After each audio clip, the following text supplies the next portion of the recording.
Hey there, it's Mike from Albright Pressure Washing and More. So we were on a recent pressure washing job and the customer brought up an issue with some stubborn stains on his vinyl fence and foundation.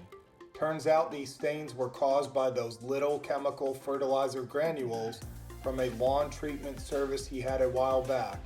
You know the ones, they sit there innocently until water hits them and bam, rust stains everywhere.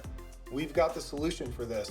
Once the surface is dry, we'll apply an acid-based cleaner such as Riddle Rust or aluminum brightener and watch the stains vanish into thin air. If we had rust stains from irrigation, we would treat it the same way. You want to wait a few minutes for the product to work, then just give it a good rinse with water. Easy, right? Hey, thanks for checking out our video. Please like and subscribe so we can keep making content like this just for you.